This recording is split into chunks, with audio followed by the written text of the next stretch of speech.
Welcome to Crazy Horse Memorial, which honors the North American Indian, all tribes. It's a mountain carving and much more. This is how the non-profit memorial will look when completed, a vast educational and cultural center. It'll include the Indian Museum of North America and the University and Medical Training Center for the North American Indian. The focal point is the mountain, where the face of Crazy Horse was completed and unveiled in 1998. That was on the memorial's 50th anniversary, which included the first blast of the second 50 years of progress.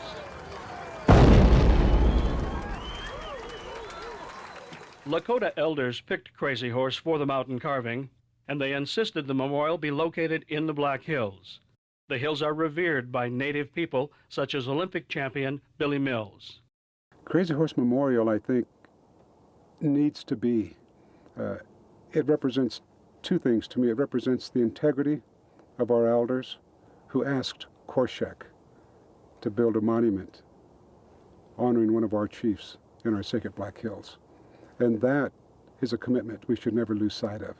Just as I will never ever lose the feeling, the sacredness of the Black Hills to me.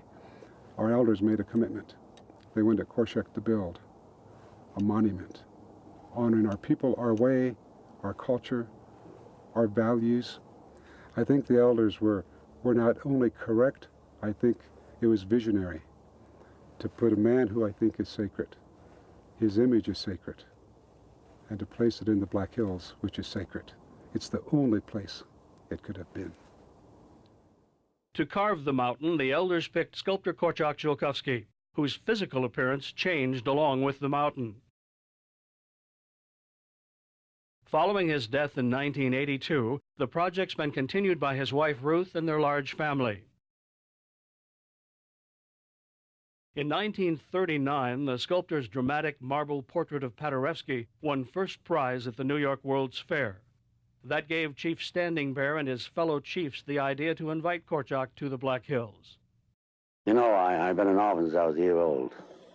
I was born in Boston, and I was brought up an Irish prize fighter.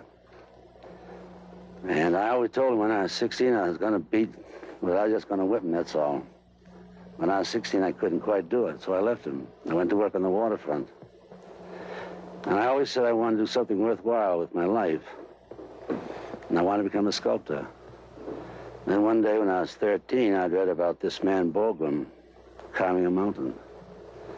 Little thinking that about 16 years later, I was going to be working as his assistant on Mount Rushmore. Then I got a letter from this old Indian I'd never met, Standing Bear. And he asked if I'd build a memorial to their people so the white people know the red man had great heroes also. Well, having brought myself up and being American of Polish descent, I thought that wasn't too much to ask for. And I had no place to go, so I decided to dedicate my life doing this. Korczak felt both the glory and the tragedy of the Native Americans were reflected in Crazy Horse's short life and death. His sculpture shows Crazy Horse declaring proudly, "My lands are where my dead lie buried." He was a spiritual leader, he was a warrior. He portrays what I see as a Lakota, a spiritual existence, a spiritual being living a human experience. And that was Crazy Horse. Crazy Horse was one of the strategists at the Battle of the Little Big Horn. He never signed a treaty and refused to live on a reservation. He was stabbed in the back by a soldier while under a flag of truce. Crazy Horse died on September 6, 1877. Korczak was born 31 years later on that same day, September 6th.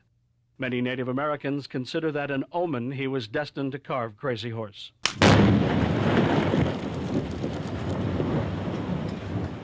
The memorial began very humbly. Korczak lived in a tent the first 7 months. Like a pioneer, he cut trees to build a log studio home. There was nothing here, no roads, water, or electricity.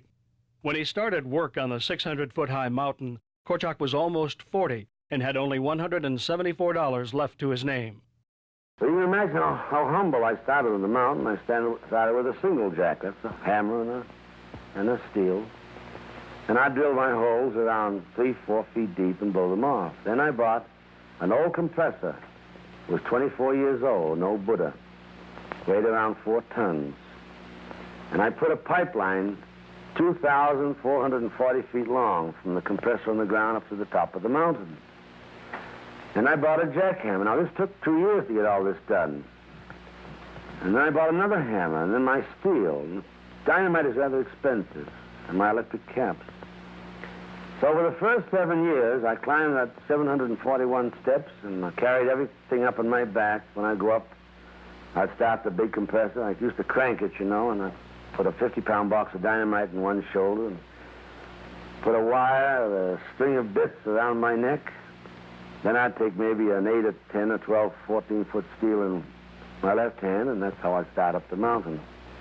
The old Buddha, the old compressor, was kind of decrepit, and I'd get sometimes quarter of the way up, and I'd just hear that thing go kaput, kaput, kaput, kaput, kaput. Put everything down, walk all the way down the staircase, start her up again, crank her up, wait there 5 minutes, start up the mountain, pick everything up, go up to the top, which is quite a distance, put all my things down, get my air valve cleaned out, oil the hammer, pick it up, get my starter steel in it. Just start to drill one hole, get down about a foot, and you could hear the big Buddha, kaput, kaput, kaput. Down I'd go again. One day I did that 9 times. You know, that gets awful old. Oh, I tell you, that walk up and down there was terrible. Korczak worked alone for years, but mountain goats kept him company. The goats loved the staircase, and they climbed it right along with Korczak. They've never left in spite of the decades of blasting. The old Buddha symbolized the severe financial hardship, but there also was joy. Korczak married Ruth Ross, and they began their family of 10 children, 5 boys and 5 girls. Korczak even delivered one of them. There were so many kids in school at one time, they attended their own one-room school at Crazy Horse. They also learned by helping their parents in rather unusual ways. Well, see, now you see why we had 10 children. They were all, the boys were necessary up on the mountain, and the girls were necessary down here to help Mother with the visitors. That was rather hard work to keep on pounding that dynamite in.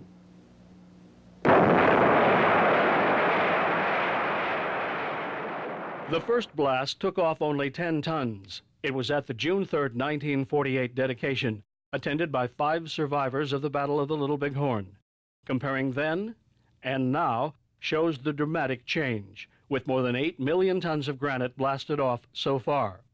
The progress is measured in tons and in decades. The first rock removed was from the area in red, in front of Crazy Horse's face. It took Korczak 5 years working alone. Next, he leveled this area in red above the arm, which will be more than 200 feet long. Cutting the tunnel under the arm was the hardest part. When finished, that huge opening could hold a 10-story building. It took more than a decade to remove this area. It's in front of the horse's head, which will be 219 feet high. Korczak had blocked out much of the sculpture before he died. Since then, his family and others have removed over 1 million more tons. For size perspective, picture Mount Rushmore, where these marvelous heads are 60 feet high. All 4 heads on Rushmore combined would fit in just Crazy Horse's head, which is almost 9 stories tall.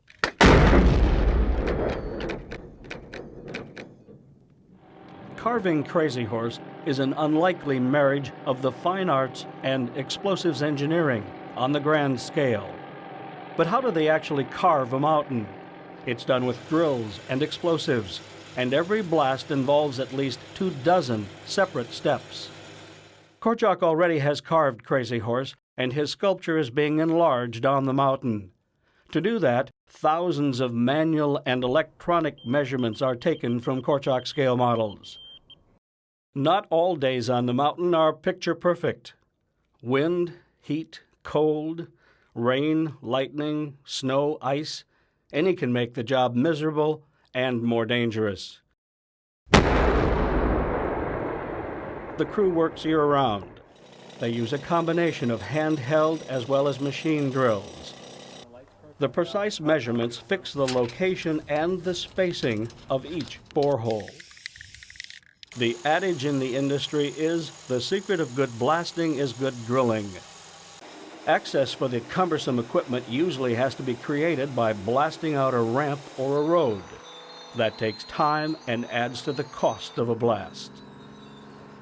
Several kinds of high explosives are used on Crazy Horse. Blasters load very systematically, always with the highest respect for the explosives. In every aspect of mountain carving, safety is number one. And the system that we've got now is noiseless lead line. And this just sets off a small spark, which is a lot safer than electric caps. 5, 4. Fire in all! Fire in all! Fire in all!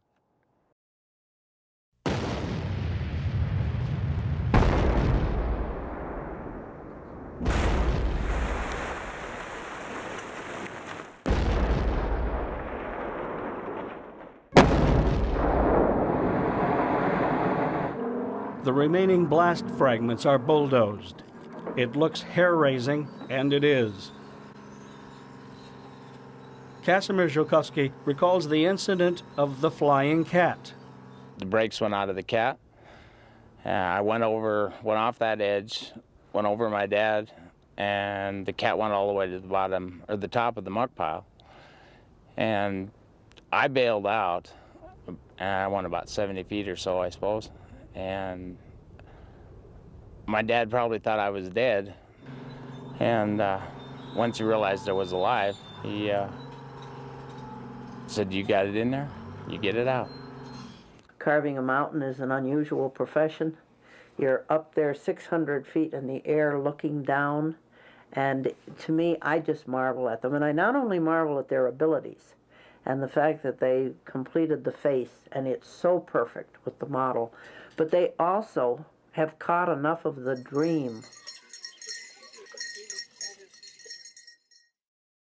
Crazy Horse is the largest sculpture in the world, on a scale higher than the Washington Monument or the tallest Egyptian pyramid. Overall, the Crazy Horse Colossus will be 563 feet high and 641 feet long. And the entire mountain is being carved three-dimensionally in the round.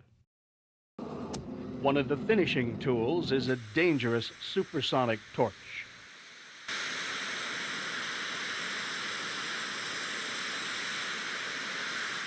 Following completion of Crazy Horse's face, work began on the massive horse's head. It'll be 22 stories high. The ears will be 42 feet long, the nostrils more than 30 feet in diameter. All the progress is guided by Korczak's scale models and books of measurements he prepared for that purpose. 18 years younger than her husband, Ruth Zhukovsky has directed the project since Korczak's death. 7 of their sons and daughters work with her in a dynamic team effort. The visiting public also plays a key role because all the revenue for the nonprofit memorial comes from admissions, contributions, and gift sales. Crazy Horse is not a federal or state project because Korczak felt the interested public and not the taxpayer should finance the memorial. He believed so strongly in the free enterprise system, he twice turned down $10 million in potential federal funding. He felt the government would not complete the mountain carving and would not carry out the project's humanitarian goals. Ruth and their family share that philosophy. The financial philosophy here at Crazy Horse has remained the same over all the years. Korczak believed in individual initiative and private enterprise. He didn't think that you had to stand around with your hand out waiting for the government to finance a project. This project has been financed entirely by people coming in here and with their contributions and admissions. And it is not a federal or state project and will not be. We could go faster if we had more money, and it's people like yourselves who make this all possible. It doesn't have to be cash. Our museum, 90% of the items there have been gifts that we can share with others. We have a lot of equipment that has been given to us for the mountain. The explosives on the mountain are quite frequently gifts, and there are a lot of ways that people can help with things other than cash. And it's definitely a family project. And each one of the youngsters has a niche that they fill, a job that he or she does, and they can use their individual talents. And it's truly a family project. And it's wonderful to see them taking over so that you know there's continuity into the future.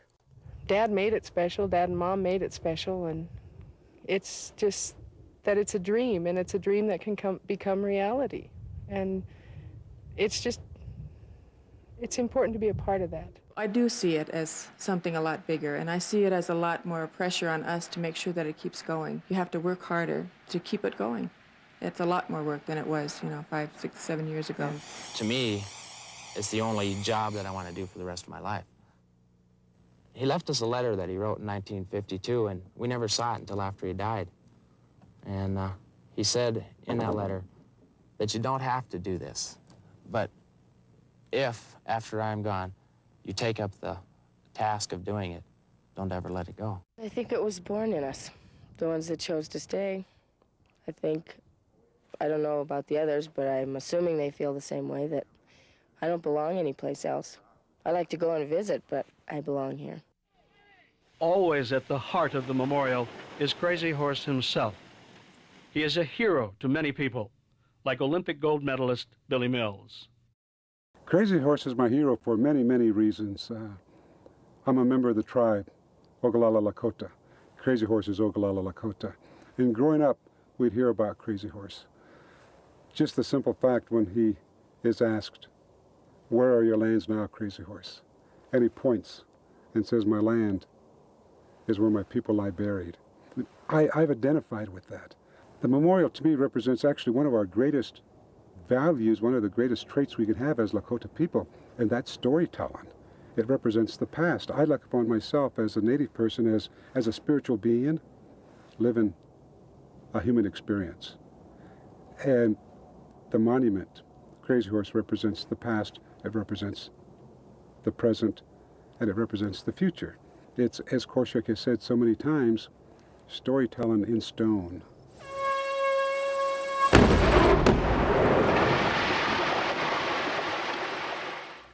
My lands are where my dead lie buried. Isn't that beautiful? Isn't that beautiful? I'm a storyteller. I'm a storyteller in stone. And when Standing Bear asked me to tell the story of their great chief who was killed many years ago, I wanted to tell the story of the North American Indian. I want to right a little of the wrong that they did to these people, because this is part of American history. There's an old saying, and I've quoted it 2 or 3 times in my life, and it goes like this: when the legends die, the dreams end. And when the dreams end, there is no more greatness.